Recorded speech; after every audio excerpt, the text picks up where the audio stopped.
हाँ साथियों नमस्कार। गोमतीगढ़ में सुल्तानपुर में आपका हार्दिक स्वागत है। आज हम उत्तर प्रदेश पुलिस भर्ती परीक्षा में सामान्य ज्ञान का जो वीडियो दे रहे हैं उसमें आज अगला वीडियो देंगे कि मगध राज का उत्कर्ष। इतिहास में हम आपको 3 वीडियो दिए हैं। प्रथम में वैदिक काल, दूसरे में पाषाण काल एवं सैंधव काल, तीसरे में 16 महाजनपद। अब उसके बाद आता है मगध राज का उत्कर्ष। तो सबसे पहले आप हमारे चैनल को सब्सक्राइब कर लें, बेल दबा के आल को कर लें, जिससे जो भी नोटिफिकेशन मिलता रहे। देखिए सामान्य ज्ञान का वीडियो हम आपको दे रहे हैं और हिंदी का 2 चीज लगभग हम आपको पूरा कराएंगे, जिसमें सामान्य ज्ञान का लगभग कंप्लीट वीडियो हम आपको देंगे। आप जहां से भी तैयारी कर रहे हैं करते रहिए, हमारा वीडियो देखे रहिए क्रमबद्ध तरीके से। जैसे भी भारतीय इतिहास का जा रहा है, फिर भूगोल का, फिर विज्ञान का, फिर इकोनॉमिक संबंधित, फिर अर्थव्यवस्था का, कृषि से, पर्यावरण से, और जो उसमें साइबर क्राइम, आतंकवाद या विमुद्रीकरण जो भी टॉपिक है उससे संबंधित एक कॉन्सेप्चुअल फैक्चुअल क्वेश्चन आपको जाएगा। वहां से आपको परीक्षा में काफी मदद मिलेगी। तो आप हमारे चैनल को सब्सक्राइब कर लें, जिससे जो भी वीडियो हो आपको मिलता रहे। और करंट का भी वीडियो हमारा जा रहा है, प्लेलिस्ट में जाके आप देखेंगे करंट का 2-3 वीडियो पढ़े, फिर और हम बढ़ाते रहेंगे। एग्जाम में आपको काम देगा। डेली करंट पढ़ते रहेंगे, जीके पढ़ते रहेंगे, तो आप काम हो जाएगा। मैथ और रीजनिंग आप डेली पढ़िए, चाहे ऑफलाइन पढ़ रहे हैं, ऑनलाइन पढ़ रहे हैं, कोचिंग की डेली मैथ और रीजनिंग जो है प्रैक्टिस का है, इसको आप पढ़ते रहिए। साइंस और जीके हिंदी का भी एक टाइम बनाकर आप पूरा पढ़ते रहिए, सफल आप जरूर होंगे, पूरे लग जाएंगे। और हम आपको क्रम से दे रहे हैं इसलिए कि भाग तो करके आपको आसानी होगी। जो भी वीडियो बनेगा, भी हमारा काम चल रहा है कि जो एक उसमें है कि भारत और उसके पड़ोसी देश, तो उसमें जो भी विषय मिलेगा उसको, जो भी कंटेंट है उसको देंगे। और आपको उसमें दिया महत्वपूर्ण दिवस, जो महत्वपूर्ण दिवस हैं, जो इनको कौन सा दिन क्या मनाया जाता है, इसकी भी तैयारी चल रही है, हम आपको जल्दी उपलब्ध कराएंगे। तो आइए हम आपको लेते हैं भारतीय इतिहास में। आपको हम देखिए इतिहास में हम आपको क्रम से ले चल रहे हैं, क्योंकि क्रम से अगर घटनाएं व्यवस्थित रहेंगी तो आपको आसानी होगी। और देखिए 5-7 क्वेश्चन इससे लगभग बनने हैं, एंशिएंट ज्योतिष, इसलिए बहुत डीप नहीं जा रहे हैं। जीके सामान्य ज्ञान उसमें लिखा हुआ है, तो उस हिसाब से हम आपको ले चल रहे हैं। जैसे पाषाण काल, सैंधव काल, वैदिक काल, 16 महाजनपद। अब आता है मगध राज्य का उत्कर्ष। इसके बाद मौर्यगुप्त के बाद हम सीधे मध्यकाल में आ जाएंगे। मगध राज्य का उत्कर्ष देखिए, इसमें सबसे इंपॉर्टेंट चीज है मगध का उत्कर्ष। यहां से प्रश्न बनता है, एक प्रश्न बनने की संभावना रहेगी, थोड़ा ध्यान से अगर आप समझे हैं। मगध का उत्कर्ष, इसकी राजधानी, इसकी 2 राजधानी थी शुरू में, जो है प्रारंभिक राजधानी राजगिरी या राजगिरी भी बोलते हैं, और बाद में इसकी राजधानी पाटलिपुत्र हो जाती है। पाटलिपुत्र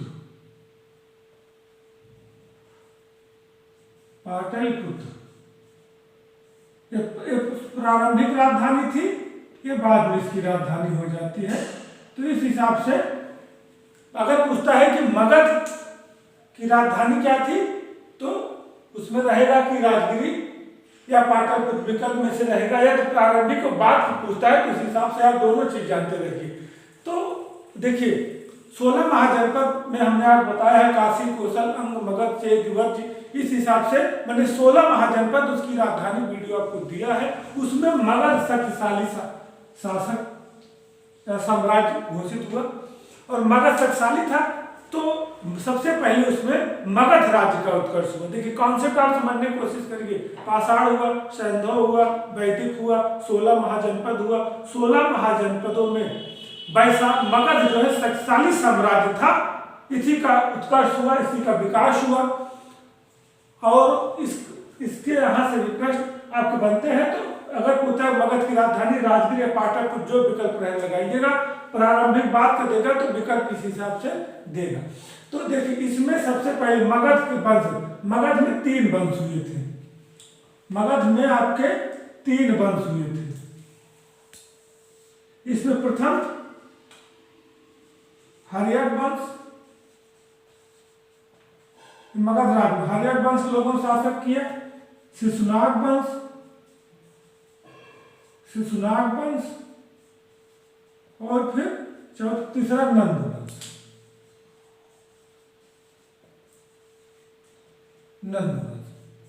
इन इन तीनों का वंश उल्लेख मिलता है। देखिए इतिहास में प्रश्न इसी तरह बनते हैं।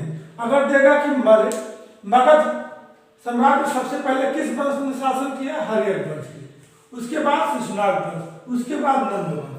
अब इनके बीच कौन कौन शासक किया, यहाँ से भी प्रश्न बनते हैं। यह बनता है कि मगध में कौन शासक नहीं किया, हर्यक वंश, शिशुनाग वंश, नंद वंश, गुप्त वंश। इस तरह दे देगा गुप्त वंश आ जाएगा। या इस तरह से इसमें जो है आपके प्रश्न बनेंगे, हर्यक वंश, शिशुनाग वंश, नंद वंश तीनों किस साम्राज्य से हैं, मगध साम्राज्य से। मगध साम्राज्य था, ये वंश थे, ये वंशज थे जो लोगों ने शासन यहाँ किया है। तो हर्यक वंश और शिशुनाग वंश तीनों समझ लेते हैं। शिशुनाग वंश के बाद आपका मौर्य वंश आ जाता है। तो इसका समय जो था 544 ईस्वी पूर्व से 412 ईस्वी पूर्व तक। इसका समय 544 से 412 ईस्वी पूर्व तक। और इसके संस्थापक कौन थे, हर्यक वंश के संस्थापक? सबसे इंपॉर्टेंट चीज होता है संस्थापक। पहला शासक कौन था, बिंबिसार। इस तरह समझिए, पहला शासक कौन था, बिंबिसार। देखिए बिंदुसार आ जाता है तो वो मौर्य काल में है। अशोक के पिता थे बिंदुसार, लेकिन ये बिंबिसार है, यही हर्यक वंश के संस्थापक थे, फाउंडर थे, ये संस्थापक थे। ये बनता है कि हर्यक वंश में के संस्थापक कौन थे। पहले तो प्रश्न है मगध, इसकी राजधानी राजगीर पाटलिपुत्र, कितने वंश शासन किए, 3, हर्यक वंश, शिशुनाग वंश, जैसा है उसी हिसाब से हल करिएगा। और इसके संस्थापक जो थे हर्यक वंश के संस्थापक बिंबिसार थे। इनका अन्य नाम था श्रोणिक। इनको श्रोणिक भी कहा जाता, श्रोणिक भी कहा जाता। अगर बनता है श्रोणिक किसका नाम था तो आप बिंबिसार लगाएगा, बिंबिसार का अन्य नाम क्या था, श्रोणिक लगाएगा था। और एक चीज इसमें पूछता है कि जीवक, ये इनके राज वैद्य थे, ये इनके राज वैद्य थे, ये राज वैद्य थे इनकी, किसके, बिंबिसार के। यह पूछेगा जीवक किसके दरबार में थे या जीवक किसके राज्य में थे, तो बिंबिसार के। इस हर्यक वंश का एक नाम और है पितृहंता वंश। इसको भी आप जानते चलिए, पितृहंता वंश, क्योंकि इसमें एक अपने पिता की हत्या करके ही लोगों ने राज किया है, इसलिए इसको पितृहंता वंश कहा गया है। उसके बाद इसमें दूसरे शासक हुए थे अजातशत्रु।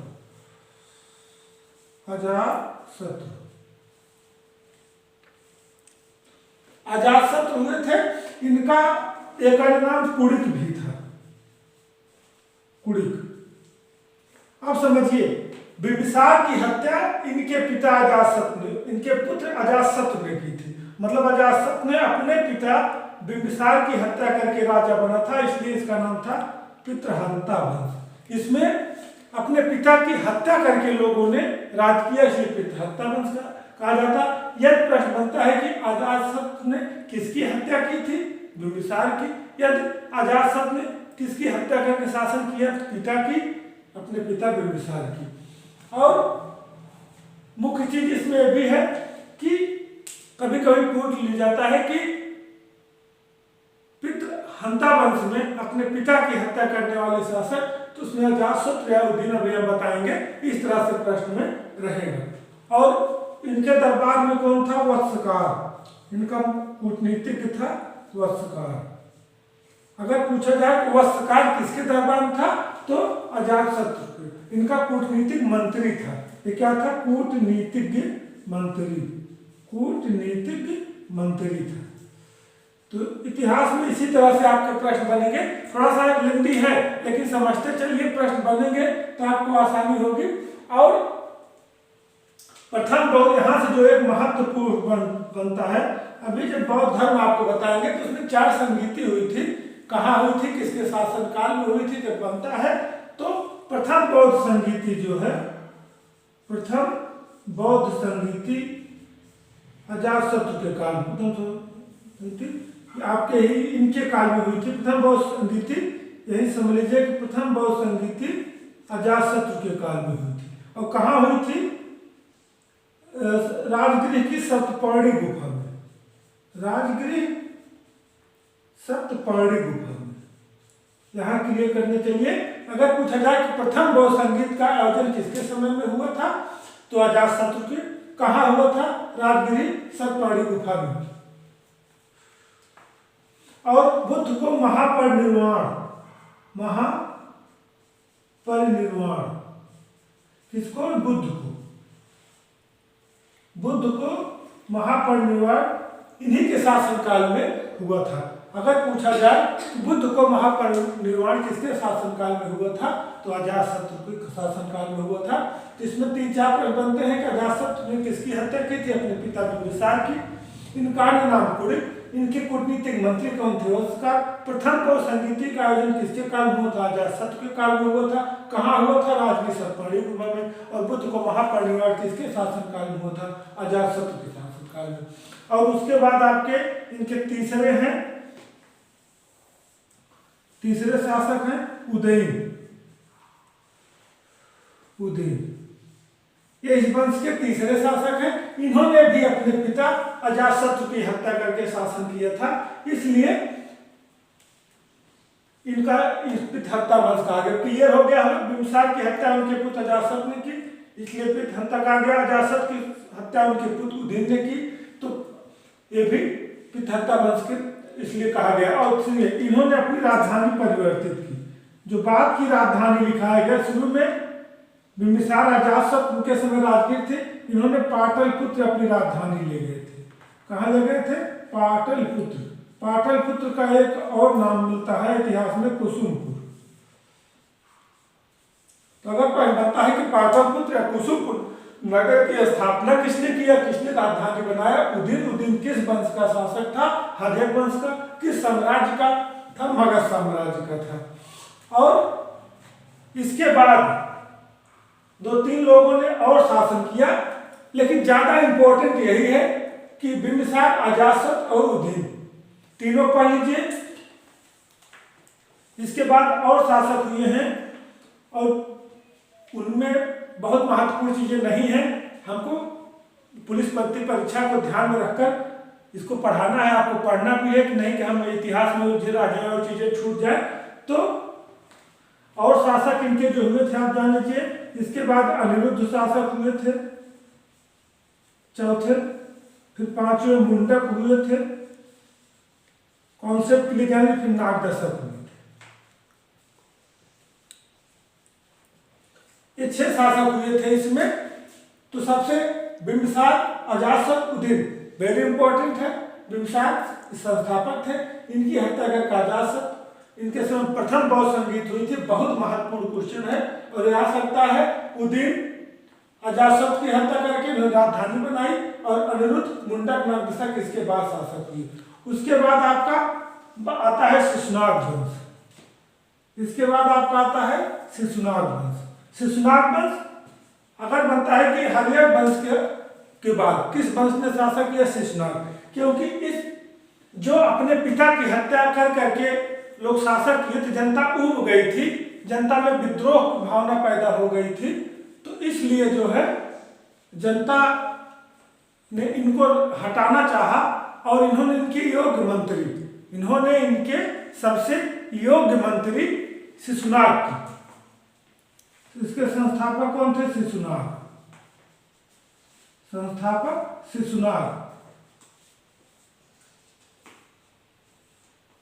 इसीलिए इसका नाम शिशुनाग वंश पड़ा। आप समझ लीजिए कि पितृहत्ता मतलब हर्यक वंश में लोग अपने पिता की हत्या कर करके शासन किए, जनता इनसे उब गई थी, उन्होंने इनको हटाकर मतलब शिशुनाग वंश, इनके मतलब हर्यक वंश के योग मंत्री थे, अमात्य थे, अमात्य मंत्री को कहा जाता है। तो इन्होंने शिशुनाग द्वारा शिशुनाग वंश की स्थापना कराई। तो उन्हीं के मतलब हर्यक वंश के योग्य मंत्री थे, और उन्होंने जो है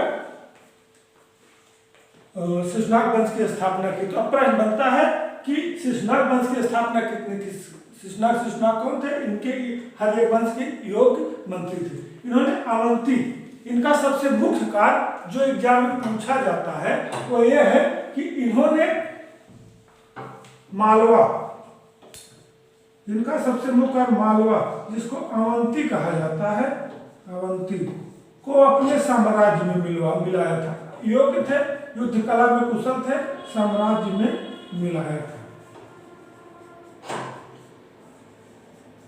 तो इसलिए जो है शिशुनाग वंश काफी जो है योग्य मंत्री थे, शासक बने और इन्होंने मालवा अवंती को अपने साम्राज्य में मिलाया था। और समझिए कि यहाँ से ये प्रथम शासक हो गए और दूसरे। अब प्रश्न यहाँ बनता है कि मालवा या अवंती को अपने साम्राज्य में मिलाने वाला शासक कौन था? शिशुनाग था। शिशुनाग शासक बना, मगध साम्राज्य का शासक था और शिशुनाग वंश का। और उसके बाद कालाशोक, उसके बाद शासक हुए कालाशोक, इनको कालवर्ण भी कहा गया है, कालवर्ण। ये भी शिशुनाग वंश के शासक थे और इनके समय में द्वितीय बौद्ध संगीति हुई। द्वितीय बौद्ध संगीति का आयोजन इस समय हुआ, कहाँ हुआ था? वैशाली में। कहाँ हुआ था? वैशाली में। इसी तरह से आप लिखते जाएंगे तो आपको काफी कुछ क्लियर हो जाएगा कि प्रथम बौद्ध संगीत का आगमन किसके समय में हुआ था। आयोजन उदयन के समय में, द्वितीय कालाशोक के समय में हुई थी। था मगध के ही समय के, मगध साम्राज्य के ही थे, शिशुनाग वंश थे, वो हर्यक वंश या पितहंतर वंश के थे। तो इस तरह से भी प्रश्न आपके आ सकते हैं। और 4 बौद्ध संगीतियां हैं। जब बौद्ध धर्म के विषय बताएंगे, जैन, बौद्ध, इस्लाम, ईसाई या जो भी जहां से इस्लाम धर्म जहां से भी प्रश्न बनेंगे तो उसमें बौद्ध संगीतियों के संस्थापक और 4 बौद्ध संगीति हुई थी, उसके विषय में आपको हम जरूर बताएंगे। और ये प्रश्न बौद्ध संगीति वाला जरूर पूछा जाता है और कई एग्जामों में पूछा भी गया है। तो इसको जो है थोड़ा ध्यान से आप इसको लिखे रहिए। और फिर उसके बाद नंदवंश। नंदवंश और नंदवंश मगध साम्राज्य का अंतिम वंश था।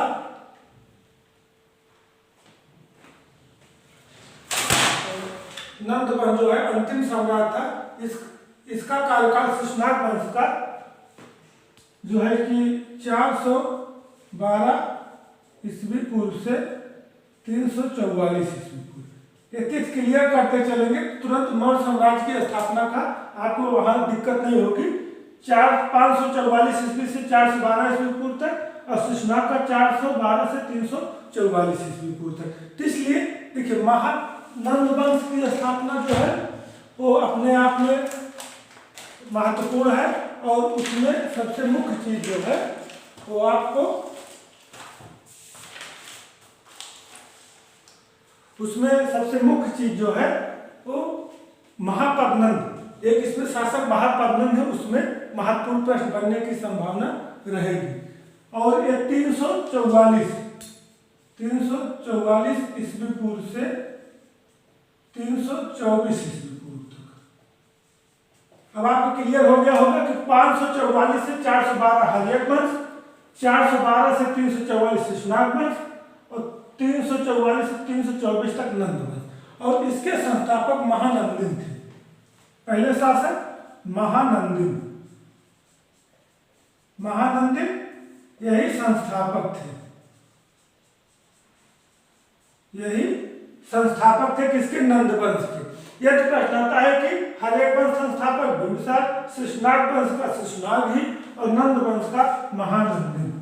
और पूरे मगध साम्राज्य में और नंद साम्राज्य में सबसे महाबलशाली महापद्नंद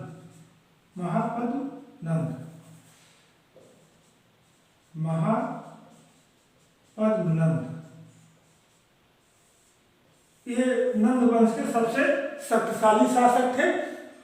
और समझिए कि इनके पाणिनि के समकालीन थे। जो पाणिनि जो थे, पाणिनि हमने अष्टाध्यायी आपको बताया है कि अष्टाध्यायी व्याकरण की पुस्तक है और पाणिनि उसके लेखक है। पाणिनि उनके मित्र भी थे और इन्होंने पुराणों में इनको अलग नाम दिए हैं। एकराट इनकी अन्य उपाधि भी है जो एग्जाम में पूछी जाती है कि महापद्नंद ये पाणिनि के मित्र भी थे और पाणिनि ने अपनी पुस्तक अष्टाध्यायी उनको एकराट भी कहा है। इनकी उपाधि, दो उपाधि थी जो क्वेश्चन पूछा जाता है, सर्व छत्रातक, और एक उपाधि है अपरो परशुराम। ये दो चीजें हैं। आप समझ लीजिए कि पूरी अगर पूछता है कि सर्व छत्रांतक किसकी उपाधि थी, महापद्नंद की। यह प्रश्न बनता है कि अपरो परशुराम किसकी उपाधि थी, महापद्नंद की। यह पूछता है कि नंद वंश का सबसे शक्तिशाली शासक कौन था, महापद्नंद। यह पूछता है कि पूरे मगध साम्राज्य का सबसे शक्तिशाली शासक कौन था, वो भी महापद्नंद। और एक चीज इनके विषय बहुत महत्वपूर्ण है कि कलिंग विजय, इन्होंने कलिंग में नहर खुदवाई थी। कलिंग सर्वप्रथम कलिंग विजय इन्होंने की थी। ये क्वेश्चन एक भी ध्यान रखिए कि सर्वप्रथम कलिंग विजय इन्होंने की थी। अगर बनता है सर्वप्रथम कलिंग विजय, जैसे अशोक का है कि कलिंग युद्ध के बाद उनका जो है धर्म परिवर्तित हो गया, मतलब युद्ध से शुद्ध हुए और अपना ध्यान धर्म की तरफ लगा लिया। लेकिन सर्वप्रथम कलिंग विजय महापद्नंद की थी। वहां उन्होंने नहर खुदवाई थी और वहां के कलिंग के शासक खारवेल के हाथी गुम्फा प्लेग से इसकी जानकारी मिलती है। एक चीज और आप नोट कर लीजिए कि खारवेल का हाथी गुम्फा अभिलेख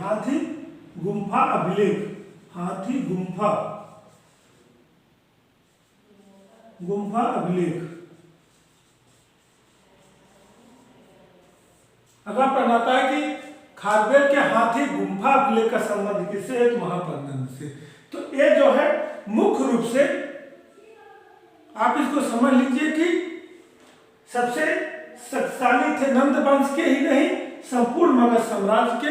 यहां से प्रश्न बनता है कि पांड्य किसके समकालीन थे, महापद्नंद के। पांड्य ने महापद्नंद के विषय क्या नाम रखा है, विराट रखा है। इनकी उपाधि सर्व छत्रांतक थी, अपरो परशुराम थी। प्रश्न बनेगा अपरो परशुराम किसकी उपाधि थी या सर्व छत्रांतक किसको कहा गया है, महापद्नंद की। प्रथम कलिंग विजय किसने की थी, महापद्नंद के। खारवेल हाथी गुम्फा उल्लेख में किसका उल्लेख मिलता है, महापद्नंद के। और उसके बाद अंतिम शासक थे घनानंद।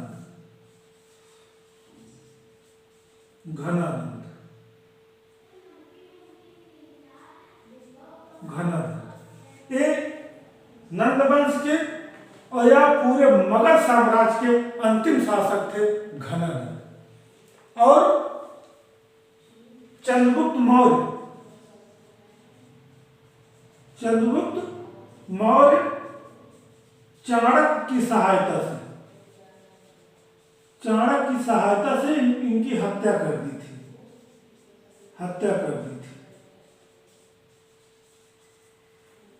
आप समझ रहे हैं कि घनानंद नंद वंश का अंतिम शासक था, एक प्रश्न।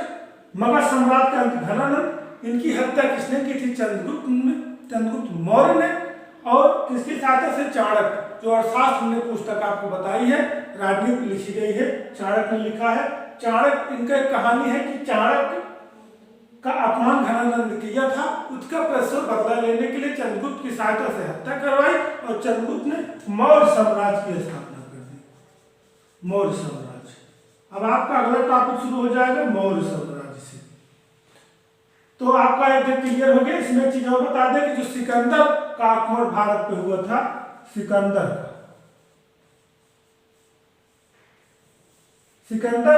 घनानंद का समकालीन था, मतलब घनानंद के समय में घनानंद का समकालीन था। इन्हीं के समय में सिकंदर ने आक्रमण किया था और सिकंदर का आक्रमण 326 ईसा पूर्व हुआ था और इनकी मृत्यु 324 ईसा पूर्व हुई थी, 323 ईसा पूर्व। तो कहने का मतलब है कि मगध साम्राज्य को हमने एक वीडियो में पूरा समाहित किया हुआ है। इसमें आप मुख्य रूप से समझ लीजिए कि मगध, राजधानी राजगीर, बाद में पाटलिपुत्र, इसमें 3 वंश हुए, हर्यक वंश, स्नाट वंश, नंद वंश। हरियावंश 544 412 ईस्वी पूर्व, शिशुनाग 422 344 और नंदवंश 344 324 ईस्वी पूर्व। इसमें बिंबिसार संस्थापक थे। इनकी हत्या अजातशत्रु ने की करके साम्राज्य किया। अजातशत्रु की हत्या उदयन ने करके किया। उसके बाद अमरुद, मुंडक, नाग हुए थे, लेकिन ये तीनों महत्वपूर्ण हैं। फिर इनके ही योग मंत्री शिशुनाग ने शिशुनाग वंश की स्थापना की और कालासोर द्वितीय शासक हुआ। तृतीय वंश नंदवंश था, महानंदी ने स्थापना की थी। महापद्मन अंतिम महत्वपूर्ण और सबसे योग्य शासक था। इन्होंने सत्तम कलिंग विजय किया और वहां के हाथी गुफा प्लेट में उल्लेख मिलता है। घनानंद अंतिम था। इनकी हत्या चंद्रगुप्त मौर्य करके मौर्य साम्राज्य की स्थापना की। और हम अगला वीडियो मौर्य का, उसके बाद गुप्त का, 2 वीडियो और उससे प्राचीन इतिहास से संबंधित महत्वपूर्ण जो तथ्य समझ में आएंगे उसको देंगे। फिर मध्यकालीन उसको भी देंगे। इस हिसाब से हम आपको जीके का क्रमबद्ध दे रहे हैं। आप जहां से पढ़ते इसको पढ़ते रहिए। चैनल को सब्सक्राइब कर लीजिए। जय हिंद, जय भारत।